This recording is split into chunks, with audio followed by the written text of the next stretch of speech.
Bonjour à tous, nous reprenons nos vidéos et on va discuter aujourd'hui ensemble du décompte général et définitif tacite. De quoi on parle? On parle de l'hypothèse où par une action du titulaire du contrat d'un marché de travaux, on va faire naître un décompte général qui va s'imposer au maître de l'ouvrage de manière tacite car il n'a pas agi suffisamment vite.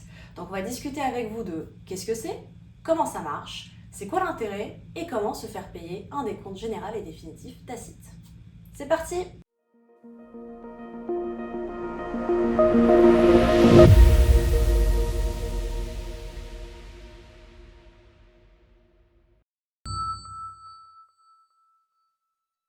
Alors concrètement, c'est quoi le DGD tacite?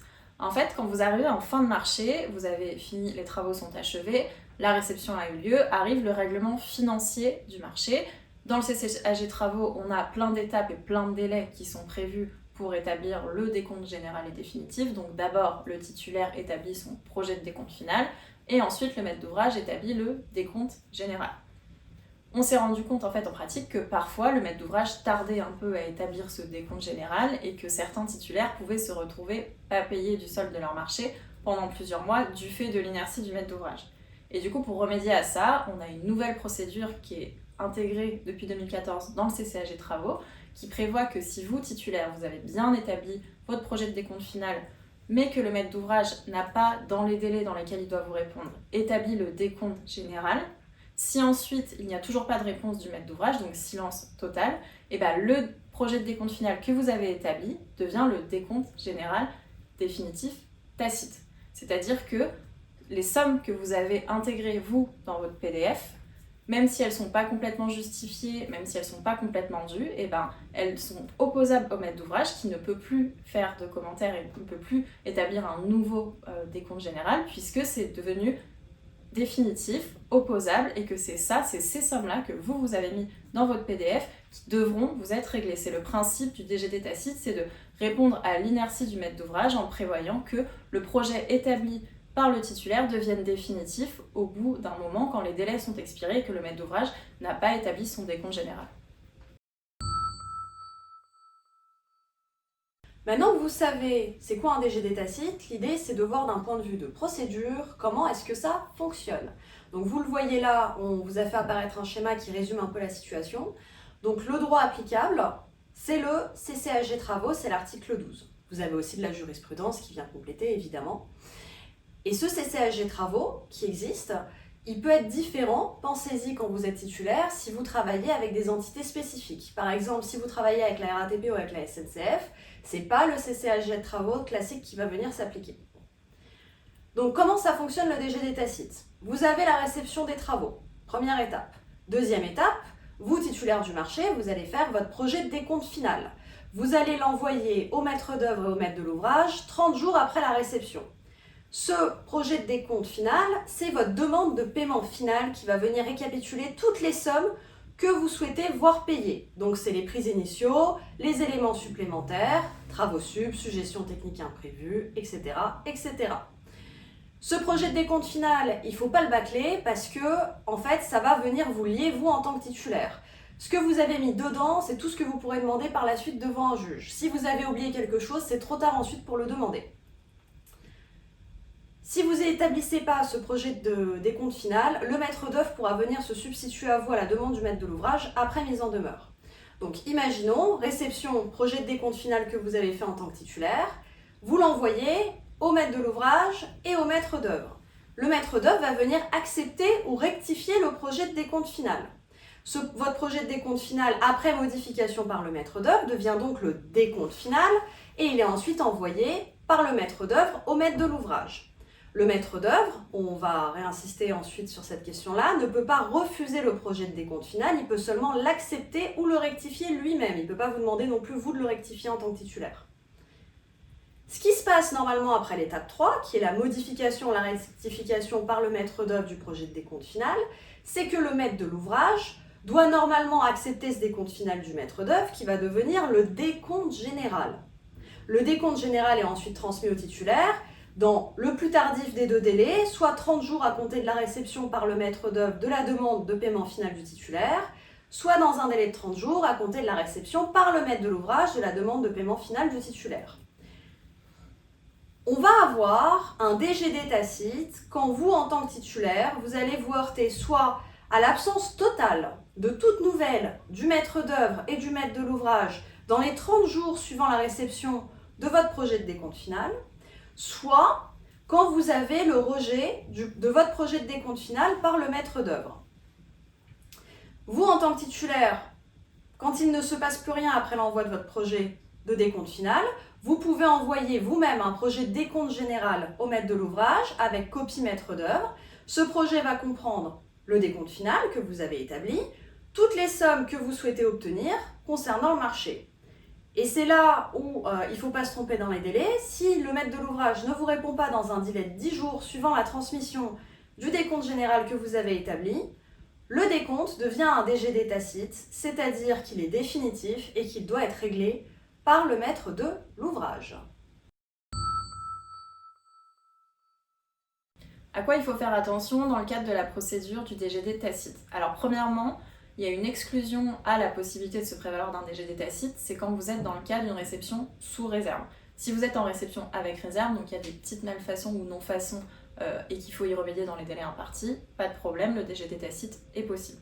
En revanche, si vous êtes dans une réception sous réserve, c'est-à-dire qu'il y a des gros manquements ou que les travaux ne sont pas achevés et qui seront réceptionnés sous réserve de la finalisation des travaux, là, on considère qu'on n'en est pas vraiment au règlement définitif du marché et donc on ne peut pas se prévaloir d'un DGD tacite.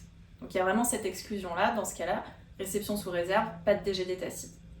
Dans toutes les autres hypothèses, le DGD tacite est possible et du coup, quels sont nos conseils pratiques et opérationnels que vous pouvez mettre en place? D'abord, si vous êtes maître d'ouvrage.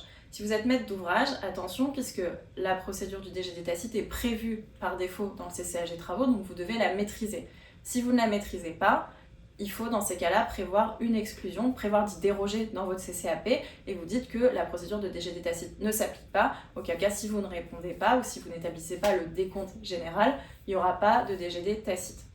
Premier conseil, bien maîtriser les délais ou alors prévoir d'y déroger en tant que maître d'ouvrage. Ensuite, en tant que maître d'ouvrage, vous ne pouvez pas vous défausser sur votre maître d'œuvre. C'est-à-dire que si vous n'établissez pas le décompte général parce que le maître d'œuvre a tardé, n'a pas répondu, vous ne pouvez pas vous défausser sur lui, c'est vraiment à vous de maîtriser vos délais et de maîtriser, d'établir le décompte général. D'ailleurs, si le maître d'œuvre a fait des observations dans les délais, mais que vous n'avez ensuite pas établi votre décompte général dans les délais impartis par le CCAG travaux, et il y a du coup quand même DGD tacite, puisque c'est bien, le DGD tacite sanctionne bien en fait l'inertie du maître d'ouvrage et pas du maître d'œuvre. Donc faites bien attention à ça, c'est vous qui gérez la procédure d'établissement du décompte général et définitif, et donc c'est vous qui serez sanctionné par un DGD tacite si les délais sont expirés. Et troisièmement, en tant que maître d'ouvrage, il faut aussi bien faire attention au fait que c'est pas parce que vous rejetez complètement le projet de décompte final établi par le titulaire que c'est valable. Il suffit pas de rejeter en fait le PDF, il faut vous établir le décompte général. C'est à vous de l'établir, il faut faire un nouveau document et pas faire des observations ou rejeter en bloc le projet de décompte final. Ensuite, côté titulaire, c'est quoi nos conseils? Alors, premier conseil, c'est un peu pareil que côté maître d'ouvrage, il faut maîtriser les délais, puisque c'est vraiment un outil qui est très puissant, le DGD tacite, à condition de bien maîtriser toutes les étapes du règlement financier et tous les délais que Marie-Cécile a exposés tout à l'heure. À partir du moment où vous maîtrisez bien tout ça et que vous savez quand les délais expirent, vous pouvez vous prévaloir de ce DGD tacite. Il faut bien avoir en tête toutes les étapes. Deuxième conseil pour vous, titulaires, il faut faire bien attention quand vous établissez votre projet de décompte final et qu'ensuite vous établissez le décompte général puisque le maître d'ouvrage ne l'a pas fait, à avoir exactement les mêmes sommes dans les deux documents. C'est-à-dire que quand vous établissez votre projet de décompte final, il ne faut pas le faire à la va-vite en se disant que vous y reviendrez ensuite au moment du décompte général. Il faut déjà que toutes les sommes soient bien justifiées, précises et les mêmes dans les deux documents, puisque si ensuite ça part en contentieux devant le juge, si vous n'avez pas exactement les mêmes sommes, que c'est pas justifié pareil, vous aurez l'air d'être de mauvaise foi et donc ça fait pas très bon genre devant le juge administratif. Et dernier conseil, attention titulaire à bien adresser tous vos documents, donc le projet de décompte final et ensuite le décompte général, à la bonne personne. En général, dans le marché, il y a un représentant du pouvoir adjudicateur qui est désigné, donc c'est à cette personne-là qu'il faut l'adresser pour que ce soit valable ensuite en cas de contentieux. Si c'est pas clair dans le marché, qu'il n'y a personne de désigné ou qu'on ne sait pas trop qui est le représentant du pouvoir adjudicateur, il faut vraiment viser large et l'adresser au maximum de personnes côté maîtrise d'ouvrage pour qu'on ne puisse pas ensuite vous opposer au contentieux que vous l'avez adressé à la mauvaise personne et que du coup ça n'est pas valable et que vous ne pouvez pas vous prévaloir du DGD tacite. Maintenant que vous savez c'est quoi un DGD tacite, c'est quoi la procédure, la question fondamentale quand vous êtes titulaire, c'est comment vous le faire payer.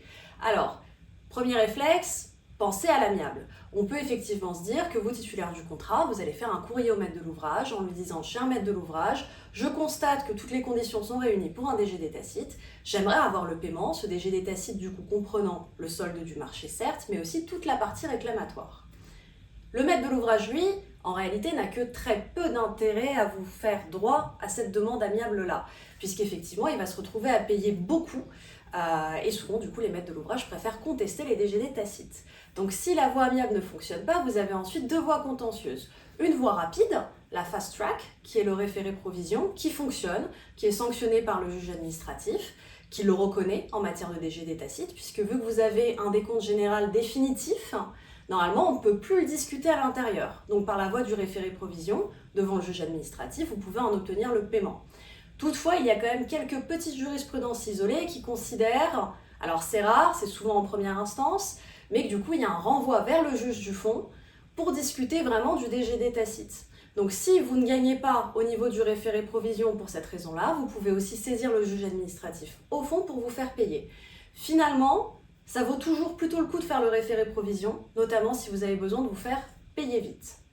C'est tout pour aujourd'hui, merci pour votre écoute, on vous retrouve le mois prochain pour une nouvelle vidéo. À bientôt!